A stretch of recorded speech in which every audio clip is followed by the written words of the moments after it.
Hey guys, welcome to Troy Time. Check it out, we're back at the canner today. Today we're going to do cold packing. We're fulfilling a request. We were asked to show doing chicken with bones in it, okay?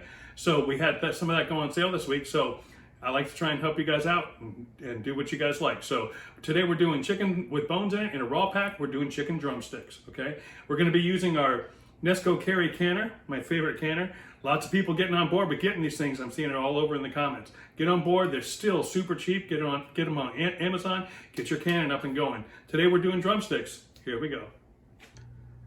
Okay guys, so we're gonna be using one of my favorite tools again, the Nesco Carey canner. I keep telling you guys, these things are awesome. If you don't have one, get one. Check out the comments, all the people that are getting them and liking them, okay? But they're awesome and they're still on sale for a good deal. I'm not affiliated with them. I just like them. I know that I get a ton of use out of them, and so does everyone else. So get on board, get to canning. This is super easy today. We're doing chicken drumsticks, okay? So it's always a little weird for me as I'm starting to where to stand with the camera and everything. So I'm still trying to figure that out. I need to watch some of these other videos and see what people are doing. But I'm going to try the best I can to keep this in frame. So it's a good time for us today. We have a chicken drumsticks on sale at Food Line for $1 a pound. Okay, that is awesome, right? So we got all these chicken drumsticks, $5.44. That's amazing. And can them with the skin on. I've seen people do that. I'm not going to eat the skin, so I'm not going to can it with the skin. So we're going to take the skin off first. So that's what I'm going to do. Okay. All I'm going to do is get a hold of it here. You see I'm wearing gloves today. I'm just going to peel it down, right? And then I'm going to get on that with a paper towel, and I'm going to yank that right off. Let me get a paper towel so I can get some. Peel it down, wrap it around, and just yank that thing right off of there. Boom. Okay. Okay. Some people will keep the skin. I'm not going to. You can use it to, get to cook with and things like that. I'm just looking to get rid of it for today so that we can get on with our canning. So I'm just going to grab a hold of it. Little push-pull action. Work it down around the bottom of the bone. Paper towel helps you get a good hold of it. And yank that thing off. Quick process, right? I am wearing gloves for this. Normally I don't. You might have realized that from watching my other canning videos. But for this, you really kind of got to get your fingers in there, so I got gloves on. Not hard to do.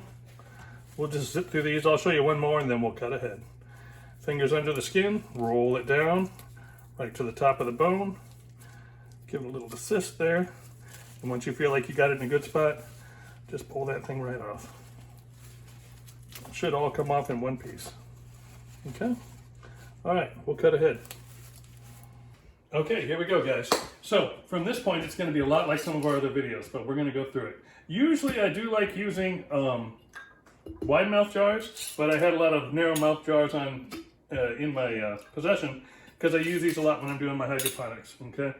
So we're gonna use them for canning today just because that's what I had on board. So all we're doing here, we're taking off the lids and we are soaking them in water just to get them ready. We're doing a cold pack, okay? We are gonna use a little bit of canning salt. Don't use regular salt because regular salt will cloud your jars. Putting just a little in each one, okay?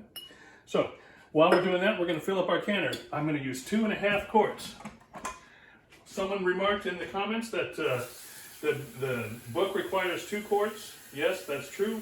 I usually use 2.5 quarts because in the past when I was first starting, I would mess up once in a while, and the steam would burn down the level of the water, and so I had to add another half quart in there. So as a preventative, I just usually use 2.5 quarts. It doesn't hurt anything. If I was doing pints, I would probably just do 2 quarts, okay? But since we're doing quarts, we'll be good to go. Make sure your trivet is in your canner, and mine is not. So I'm gonna magically disappear and reappear with it in there. And voila, I have a trivet. Movie magic, baby. All right, so let's get some of these drumsticks in there. It would be easier if we had wide mouth jars, but we'll make do with what we got. So we should be able to get about 3 or 4 in each jar. So ideally I want most of them with the meat going downward, okay? So, because there'll be some headspace up at the top. So I'm gonna put 3 of them. Oh, I might be able to get 4 of them in there with all the meat downward.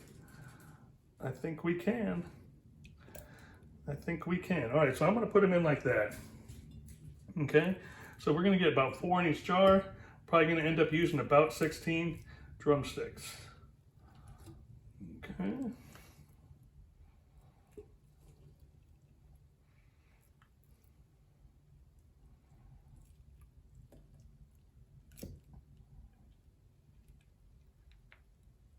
Need to get our headspace.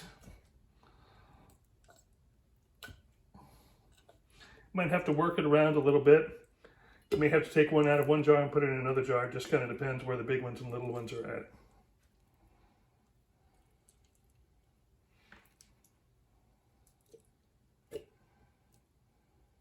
I'll try inverting this one. Much better fit.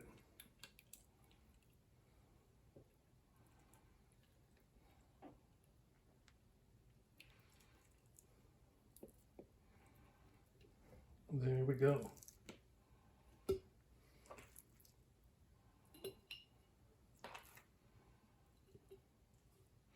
So the magic recipe appears to be 3 of them facing upward and 1 of them inverted. Boop. Okay. We'll just double check and see, can we go an extra? Oh, I think we can.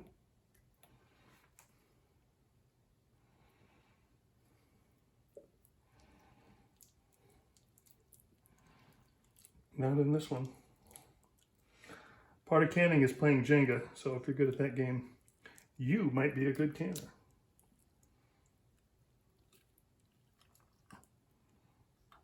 Nope.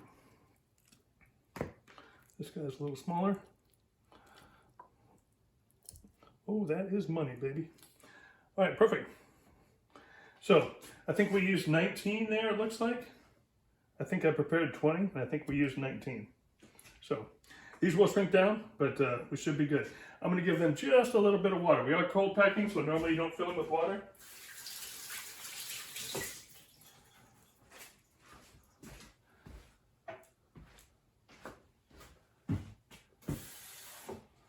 I like to give them just a touch. Help slide things around in there. Okay. So these are going to make their own juices, and it's hey Finn, these are going to make their own juices, and it's going to be basically bone broth that comes out of these. So Finn, he likes bone broth, as you can tell. So woof woof woof. All right, so yeah, that's what we got. So the meat's in there. So now, just like always, we're gonna clean the rims.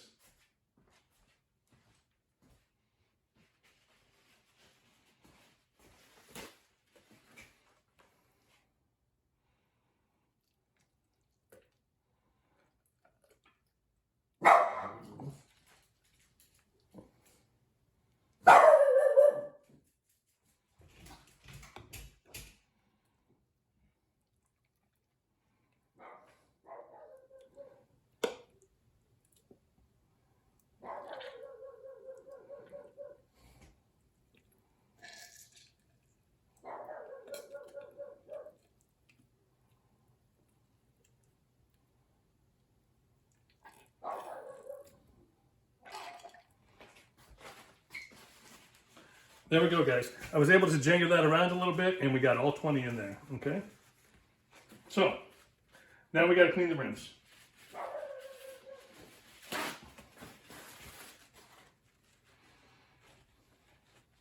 Around the rim. A little bit of, just rub it around the outside a little bit, right around the top, and just touch the inside as well. Whoop. There we go. So we get all that grease and oil and everything removed off the rim. All right, then we just place our lids on the jars. And we are going to tighten down the rims finger tight. Just give it a little touch. Until it tightens down, and then just a little finger touch more. Boop, boop. In the canner, okay? I'm just gonna lift them up and put them right in the canner. Make sure your trivet is in there. Our Nesco Carey canner holds 4 quarts, and we were able to get 20 drumsticks in this batch. We're gonna pour the extra vinegar into the canner. That helps prevent any kind of buildup on the jars, okay? Okay, we are doing bone-in chicken in quarts, okay?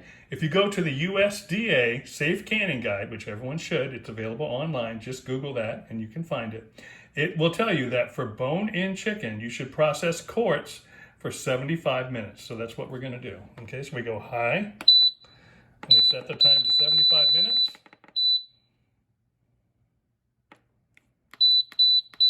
And we hit start. Okay, just like that.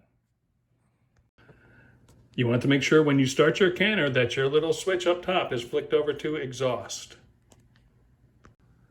I will attempt to use my amazing video editing skills to provide that chart from the USDA Safe Canning Guide right here.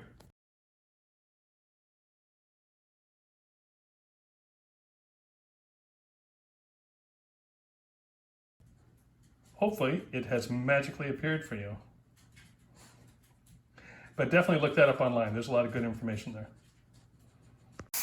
Okay guys, we went through the running pattern and then we did the E10 to E0 countdown. Now it's time to flip it over to airtight. Be careful of the steam. There we go. Now although this is quiet right now, the steam will start to come out of this. This is, even though it says airtight, it's just maintaining about 10 or 11 pounds of pressure, okay? Oh, that's another thing. So if I'm in Virginia Beach, so I'm basically at sea level. But if you're at higher altitudes, then you may have to put on the green weight up top. That one's, I believe, either 13 or 15 pounds. Okay? So note your elevation and go to a safe canning guide and it'll tell you at what elevation you need what pounds of pressure. Okay? At my pressure, we're using the standard black, I believe it's 10 or 11 pound weight. Anyways, after just a few moments here, this is going to switch over and start the timer. And 75 minutes later, we'll be back. Well, actually, after 75 minutes, it's going to be a cool down period, probably 30, 40 minutes, maybe 50. And once the little red nipple goes down, then we'll open up the canner and see what we got. All right, so that's the typical amount of steam that comes up. That will calm down as the machine calibrates to like exactly 10 pounds of pressure or whatever it is. But it will still steam, so that's what you can expect. But notice how all the steam is coming out right at the vent hole, okay? You don't want to see any steam coming out around the edges. If you do, there's a problem and you need to stop and reseal, okay? Just to bring that to light, I think there was one person that was having that issue. You always just want to make sure that that little rubber gasket, the seal inside the top of the canner, is in place. Okay guys, we're a good way into it. So this is about the typical air output. It might be a little louder on camera than what it is here, but it's pretty quiet. So that's what you should typically expect, is something about that. Okay, for tonight, here's our side. A double serving of that is shaping up nicely after 15 minutes in the microwave. Okay guys, it's time. Let's see what we got.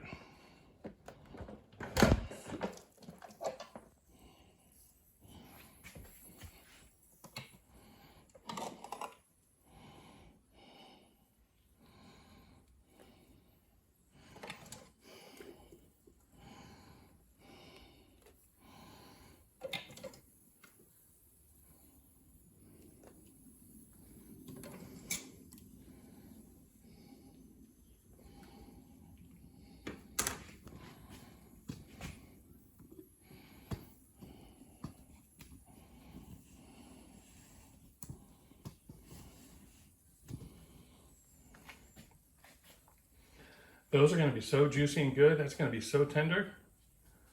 Okay.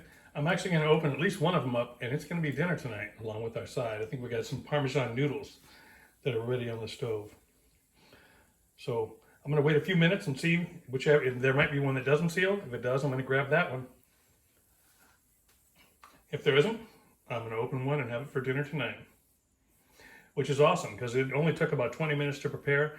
It would have taken me 20 minutes to prepare dinner anyways. So I'm just going to sacrifice one of these cans and it's going to make for an awesome dinner tonight.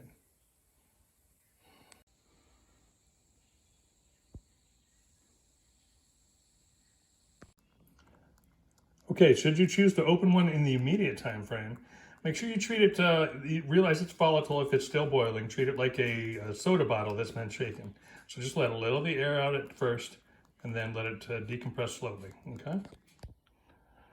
Okay guys, when I say the meat literally falls off the bones, I mean the meat literally falls off the bones. It's hard to even extract it from the jar, right? So the bones are gonna go to the side and all that meat is gonna be eaten. It's good, it looks really good. Yeah, when it's hot pulling out of the jar, the meat literally falls right off. All right, guys, that's the final product. Man, did it come out good. Dinner was good tonight. It was so tender and so flavorful. Don't forget, the broth that's in these is bone broth, so it's got lots of good stuff for all kinds of health benefits, okay? And just really good and tastes good. So this was a huge success. I hope you do this. I'm gonna be doing much more of this. Inexpensive, great way to go. One of these jars, the quart jars, fed 2 people, plus a lot left over, okay? So I hope you do this. I hope you try it. I hope you like it. Let me know about it in the comments. Don't forget to like and subscribe. This is Troy Time. I'm out.